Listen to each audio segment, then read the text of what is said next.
ছাত্ৰ-ছাত্ৰীসকল সন্ধিয়াৰ সম্ভাষণ জনাইছোঁ আৰু তোমালোকৰ পাঠ আৰম্ভ কৰিবলৈ লৈছোঁ। তোমালোকক ইতিমধ্যে সাহিত্য সমালোচনাৰ কবিতা অংশৰ কিছুমান প্ৰশ্ন উত্তৰ মই দিছোঁ। আজি মই নাটকৰ বিষয়ে যিখিনি মানে কুৱেশ্যন আহিব পৰা সম্ভাৱ্য কুৱেশ্যন আছে তাৰ বিষয়ে তোমালোকক ক'বলৈ লৈছোঁ। এতিয়া প্ৰথমতে লোৱাচোন 1 নম্বৰ প্ৰশ্ন, নাটক কাক বোলে? উত্তৰ, নাট্যশাস্ত্ৰৰ প্ৰণেতা ভৰত মুনিয়ে নাটকৰ সংজ্ঞা নিৰূপণ কৰি এনেদৰে লিখিছিল: মানুহৰ ক্ৰিয়াকলাপ অনুকৰণ কৰা এই নাটক মোৰ ৰচনা। বিশিষ্ট সাহিত্যিক মহেন্দ্ৰ বৰাৰ মতে জীৱনত ঘটি থকা ঘটনাৰ ঘটনাময় ৰূপায়ণেই নাটক। তাৰমানে কি হৈছে, মানুহৰ জীৱনত দৈনন্দিন জীৱনত বিভিন্ন ধৰণৰ ঘটনা থাকে আৰু সেই ঘটনাক যেতিয়া নাটকৰ জৰিয়তে সুন্দৰভাৱে কাহিনীত বান্ধি ৰখা হয় বা লিপিবদ্ধ কৰা হয়, সেয়াই নাটক। 2 নম্বৰ প্ৰশ্ন, নাটকৰ উপাদান কেইটি আৰু কি কি? উত্তৰ, নাটকৰ গঠন প্ৰণালীলৈ লক্ষ্য কৰি কেইটামান বিশিষ্ট উপাদান পাওঁ। সেইবোৰ হ'ল কাহিনী। এখন নাটকৰ কাহিনী কি কৈছে থাকিবই লাগিব আৰু সেই কাহিনীও সুন্দৰ হ'ব লাগিব। আৰু 2 নম্বৰ হৈছে চৰিত্ৰ, আৰু চৰিত্ৰটো থাকিব লাগিব নাটক কৰিবলৈ, কাহিনীটো ফুটাই তুলিবলৈ নাটকখনক চৰিত্ৰৰ আৱশ্যক হয়।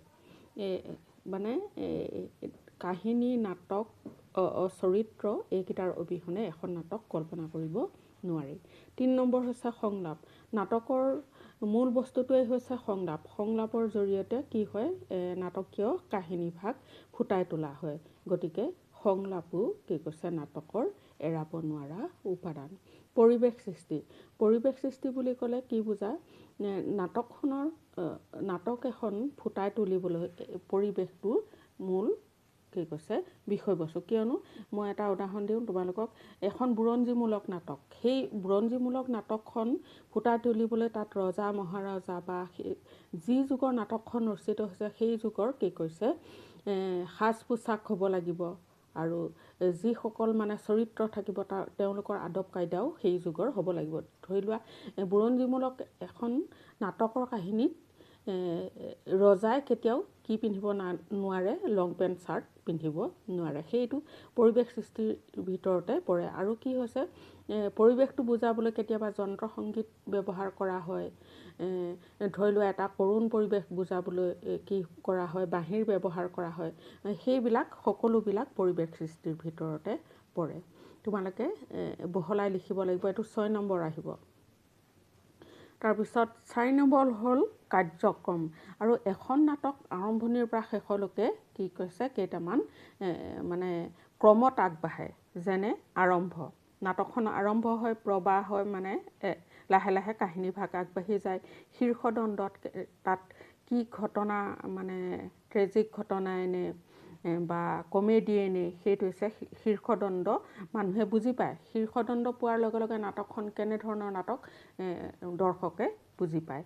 তাৰপিছত গ্ৰন্থিমোচন আৰু উপসংহাৰ। কি কৈছে, লাহে লাহে কি কৈছে নাটকখন শেষাংকৰ ফালে আগবাঢ়ে আৰু সেইটোৱে হৈছে গ্ৰন্থিমোচন বা কি উপসংহাৰ। তাৰপিছত নাট্যকাৰৰ জীৱন দৰ্শন। মানে যিকোনো লেখা সাহিত্যৰ ভিতৰত কি কৈছে, গল্পই হওক, উপন্যাসেই হওক, বিভিন্ন ধৰণৰ সাহিত্যই হওক, কি হৈছে 5 নম্বৰটো হৈছে নাট্যকাৰৰ জীৱন দৰ্শন। মানে প্ৰতিজন সাহিত্যিকৰ লিখাৰ অন্তৰালত তেওঁৰ এটা জীৱন দৰ্শন থাকে।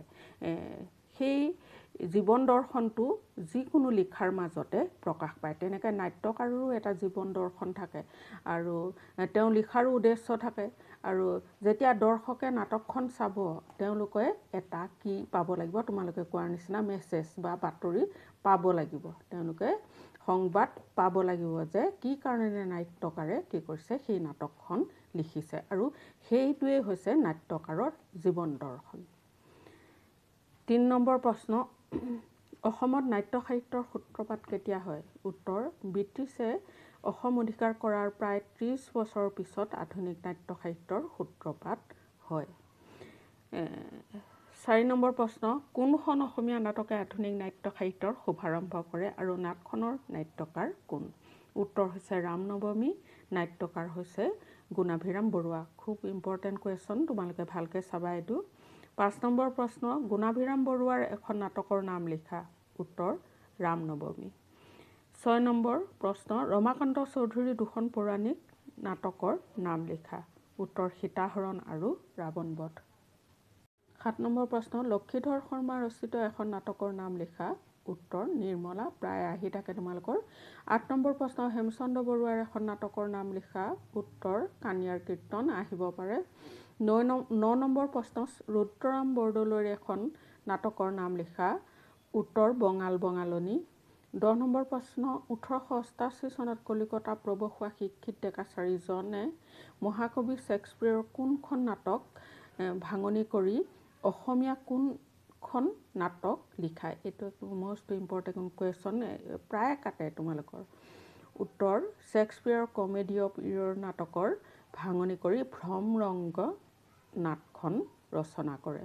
11 নম্বৰ প্ৰশ্ন লক্ষ্মীনাথ বেজবৰুৱাৰ এখন নাটকৰ নাম লিখা। উত্তৰ লিটিকাই জোনাকীত চোৱা চোৱাকৈ প্ৰকাশ পাইছিল। তাৰমানে খণ্ড খণ্ডকৈ কি কৰিছিল, লিটিকাই নাটকখন জোনাকীত প্ৰকাশ পাইছিল। 12 নম্বৰ প্ৰশ্ন পদ্মনাথ গোহাঁই বৰুৱা ৰচিত 5খন নাটকৰ নাম লিখা। উত্তৰ গাঁওবুঢ়া, তেতুন তামুলী, জয়মতী, গদাধৰ সাধনী। 13 নম্বৰ প্ৰশ্ন অভিমন্যুবধ নাটখন কোনে ৰচনা কৰিছিল? উত্তৰ ভৰতচন্দ্ৰ দাস। 14 নম্বৰ প্ৰশ্ন দেৱনাথ বৰদলৈৰ 3খন নাটকৰ নাম লিখা। উত্তৰ বৈদেহী বিচ্ছেদ, 2 নম্বৰ ৰাৱণবধ, 3 নম্বৰ হেমপ্ৰভা। 15 নম্বৰ প্ৰশ্ন দুৰ্গাপ্ৰসাদ মজুমদাৰ বৰুৱাৰ ৰচিত এখন ধেমেলীয়া নাটৰ নাম লিখা। উত্তৰ মহৰী। 16 নম্বৰ প্ৰশ্ন বেণুধৰ ৰাজখোৱাৰ এখন বিয়োগাত্মক নাটকৰ নাম লিখা। উত্তৰ সেউতী কিৰণ। তাতে দুৰ্যোধনৰ উৰুভংগ আৰু দক্ষযজ্ঞ হৈছে পৌৰাণিক নাট, তোমালোকে মনত ৰাখিবা। তাৰমানে নাটককেইখন উল্লেখ কৰিও ইয়াৰ নাট্যকাৰ কোন বুলি পেলাই দিয়ে। 17 নম্বৰ প্ৰশ্ন চন্দ্ৰধৰ বৰুৱাৰ 3খন পৌৰাণিক নাটৰ নাম লিখা। উত্তৰ মেঘনাদ বধ, তিলোত্তমা সম্ভৱ আৰু ৰাজৰ্ষি। তেওঁৰ আন কেইখনমান নাটকৰ বিষয়ে কৈছোঁ। পুনৰ জন্ম, মোগল বিজয়, আহোম সন্ধ্যা। আহোম সন্ধ্যাখন আহিছিল এই 2 বছৰমানৰ আগতে। আহোম সন্ধ্যা নাটকখন কোনে লিখিছিল বুলি আহিছে। আহোম সন্ধ্যা আৰু বিয়া বিলৈ। 18 নম্বৰ প্ৰশ্ন দুৰ্গেশ্বৰ শৰ্মাৰ 2খন জনপ্ৰিয় নাটকৰ নাম লিখা। নাটকৰ হ'ব লাগে, নাটকৰ নাম লিখা।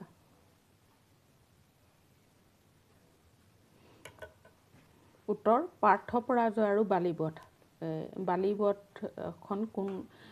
বালিবধ নাটকখন কোনে লিখিছিল বুলি পেলাই সেইখনো আহিছে। 19 নম্বৰ প্ৰশ্ন নকুল চন্দ্ৰ ভূঞাৰ 3খন বুৰঞ্জীমূলক নাটৰ নাম লিখা। 1 নম্বৰ বদন বৰফুকন, 2 চন্দ্ৰকান্ত সিংহ, 3 নম্বৰ বিদ্ৰোহী মৰাণ। 20 নম্বৰ প্ৰশ্ন দৈব্যচন্দ্ৰ তালুকদাৰৰ 3খন নাটকৰ নাম লিখা। উত্তৰ বামুণী কোঁৱৰ, 2 অসম প্ৰতিভা, 3 ভাস্কৰ বৰ্মা। 21 নম্বৰ প্ৰশ্ন জ্যোতিপ্ৰসাদ আগৰৱালাৰ 4খন জনপ্ৰিয় নাটকৰ নাম লিখা। উত্তৰ সোণিত কুঁৱৰী, ৰূপালিম, কাৰেঙৰ লিগিৰি আৰু লভিতা। আৰু এনেধৰণেও দিব পাৰে যে জ্যোতিপ্ৰসাদ আগৰৱালাৰ ৰচিত আটাইতকৈ কম বয়সত ৰচিত নাটকখনৰ নাম কি। উত্তৰ লিখিব লাগিব তোমালোকে সোণিত কুঁৱৰী, আৰু সোণিত কুঁৱৰী জ্যোতিপ্ৰসাদ আগৰৱালাই 14 বছৰ বয়সতে লিখিছিল। 22 নম্বৰ প্ৰশ্ন দণ্ডিনাথ কলিতাৰ 2খন নাটকৰ নাম লিখা। উত্তৰ সতীৰ তেজ, 2 অগ্নি পৰীক্ষা। 23 নম্বৰ প্ৰশ্ন পজিৰুদ্দিন আহমদৰ 2খন নাটৰ নাম লিখা। 1 গুলেনাৰ, 2 সিন্ধু বিজয়। 25 নম্বৰ প্ৰশ্ন মিত্ৰদেৱ মহন্তৰ 3খন নাটকৰ নাম লিখা। উত্তৰ বৈদেহী বিয়োগ, 2 বলিচলন, 3 প্ৰচ্ছন্ন পাণ্ডৱ। 26 নম্বৰ প্ৰশ্ন কুকুৰীকণাৰ আঠমঙলা নাটকখনৰ ৰচক কোন। উত্তৰ মিত্ৰদেৱ মহন্ত। ভালকৈ চাবা দেই, এইটো আহিব পাৰে। 27 নম্বৰ প্ৰশ্ন অতুল চন্দ্ৰ হাজৰিকাৰ 3খন নাটকৰ নাম লিখা। 1 কুৰুক্ষেত্ৰ, 2 নৰকাসুৰ, 3 সাবিত্ৰী, 4 সীতা। তাৰ উপৰিও টিকেন্দ্ৰজিৎ পানিপথ বুৰঞ্জীমূলক নাটক লিখিছিল। তোমালোকে এনেকৈও দিব পাৰে যে অতুল চন্দ্ৰ হাজৰিকাৰ ৰচিত 2খন বুৰঞ্জীমূলক নাটকৰ নাম লিখা। তেতিয়া তোমালোকে টিকেন্দ্ৰজিৎ পঢ়িছাই, টিকেন্দ্ৰজিৎ আৰু পানিপথ এই 2খনৰ নাম লিখিবা। 28 নম্বৰ প্ৰশ্ন, কমতা কুঁৱৰী নাটখনৰ ৰচক কোন? উত্তৰ আনন্দ চন্দ্ৰ বৰুৱা। 29 নম্বৰ প্ৰশ্ন, শকুনিৰ প্ৰতিশোধ নাটকৰ ৰচক কোন? উত্তৰ গণেশ গগৈ। এখন আহিব পাৰে, ভালকৈ চাবা। 30 নম্বৰ প্ৰশ্ন, মূলা গাভৰু নাটকৰ ৰচক কোন? উত্তৰ ৰাধাকান্ত সন্দিকৈ। 31 নম্বৰ প্ৰশ্ন, নীলাম্বৰ নাটকৰ ৰচক কোন? উত্তৰ প্ৰসন্নলাল চৌধুৰী। 32 নম্বৰ প্ৰশ্ন, বিনন্দ চন্দ্ৰ বৰুৱাৰ 2খন নাটকৰ নাম লিখা। উত্তৰ শৰাইঘাট আৰু পাৰ্থসাৰথী। 33 নম্বৰ প্ৰশ্ন, প্ৰবীণ ফুকনৰ 2খন নাটকৰ নাম লিখা। উত্তৰ কাল পৰিণয় 2 আসাম হলিউড। 34 নম্বৰ প্ৰশ্ন, আধুনিক নাটকৰ বাস্তৱ আৰু স্বাভাৱিক ৰীতি কিমান দশকৰ পৰা আৰম্ভ হৈছে? উত্তৰ 4ৰ্থ দশকৰ শেষৰ পৰা। 35 নম্বৰ প্ৰশ্ন, নাটকৰ ভাগ কেইটা আৰু কি কি? উত্তৰ পাশ্চাত্য সাহিত্যত নাটকক 3টা ভাগত ভাগ কৰিছে, যেনে ট্ৰেজেডি, 2 কমেডি, 3 নম্বৰ হৈছে ফাৰ্চ বা প্ৰহসন। ট্ৰেজেডি হৈছে যিটো বিয়োগাত্মক নাটক বুলি কোৱা হয়। তোমালোকে বুজি পাইছাই চাগে, বিয়োগাত্মক ছাৰহঁতে ইতিমধ্যে কৈছেই। নাটকৰ ভাগ কেইটা আৰু কি কি বুলি লিখিলে তোমালোক যদি প্ৰশ্ন কাটে এনেকৈ লিখিব লাগিব। আৰু কমেডি হৈছে হাস্যৰসাত্মক যিবিলাক নাটক, সেইটো হৈছে কমেডি। তাৰপিছত 3 নম্বৰ ফাৰ্চ বা প্ৰহসন, এইটো হৈছে হাস্য উদ্দীপক নাটকেই, কিন্তু ইয়াৰ অন্তৰালত নাট্যকাৰৰ উদ্দেশ্য নিহিত হৈ থাকে। যদিও হাস্য উদ্দীপকে হয়, কিন্তু তাৰ মাজত এটা বাৰ্তাও থাকে, আৰু সেয়াই হৈছে ফাৰ্চ বা প্ৰহসন। তোমালোকে অলপ বহলাই লিখিব লাগিব। আৰু যেতিয়া লিখিবা ট্ৰেজেডি, এখন সাৰ্থক ট্ৰেজেডি নাটকৰ উল্লেখ কৰিবা। তেনেকৈ কমেডি, ট্ৰেজেডি বুলি ক'লে আমাৰ চিৰাজ নাটকৰ কথা লিখিব পাৰা। ফণী শৰ্মাৰ চিৰাজ নাটকখনৰ সুন্দৰ উদাহৰণ দিব পাৰা। তাৰপিছত কমেডি বুলি ক'লে গাঁওবুঢ়া নাটকখন দিব পাৰা, পদ্মনাথ গোহাঁই বৰুৱাৰ গাঁওবুঢ়া নাটকখন।